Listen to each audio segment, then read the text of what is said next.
இன்றைக்கி நமக்கு வெண்டைக்காய் குழம்பு எப்படி செய்கிறதுன்னு பார்க்கலாம்.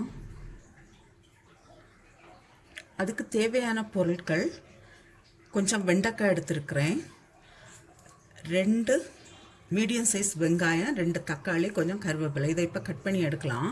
இதுக்கு இப்போ ஒரு மசாலா ஃபஸ்ட்டு ரெடி பண்ணலாம்.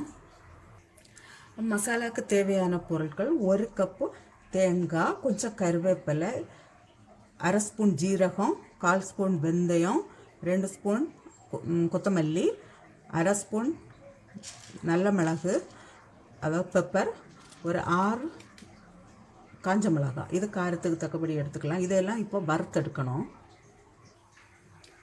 1 ஸ்பூன் போல் ஆயில் விட்டு ஃபஸ்ட்டு தேங்காயை ஃப்ரை பண்ணலாம்.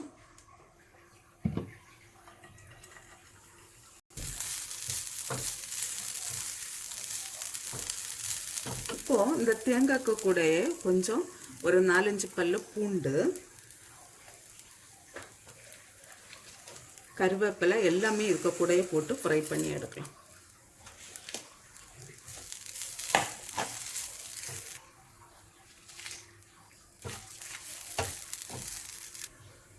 இதில் இப்போ ஒரு 1/4 ஸ்பூன் போல் மஞ்சள் தூள். இது நீ ஆறட்டும். ஆறின பிறகு மிக்சியில் அரைச்சி எடுக்கலாம்.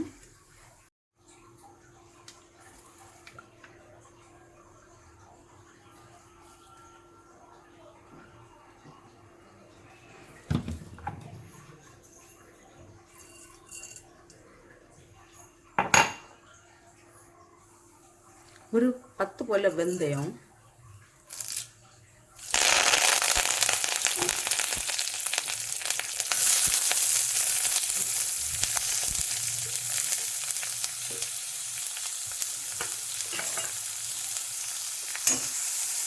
வெங்காயம் கொஞ்சம் வதங்கின உடனே வெண்டைக்காயை போடலாம்.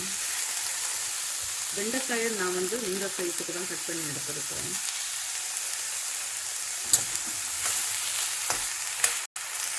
சால்ட்டு கொஞ்சம்,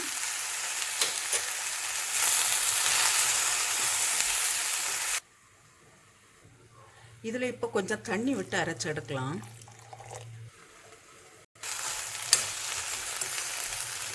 இப்போ வெண்டைக்காயும் வெங்காயமும் கொஞ்சம் வதங்கின பிறகு தக்காளியை போடலாம்.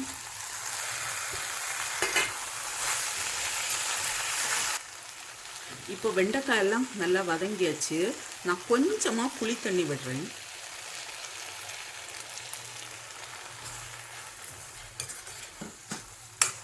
இது கொஞ்சம் கூட நான் தண்ணி விட்டு இதை வேக வைக்கலாம்.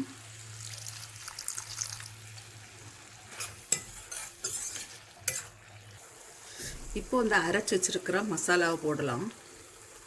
விட்டு இதுக்கு தேவையான அளவு தண்ணி.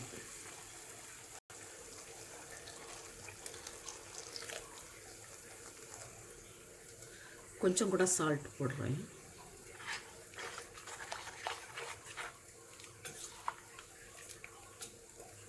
இது இப்போ லைட்டாக கொதி வந்த உடனே நமக்கு ஸ்டவ் ஆஃப் பண்ணிடலாம். இப்போ என்ன ஒரு கொதி வருது, நான் ஸ்டவ் ஆஃப் பண்ணுறேன்.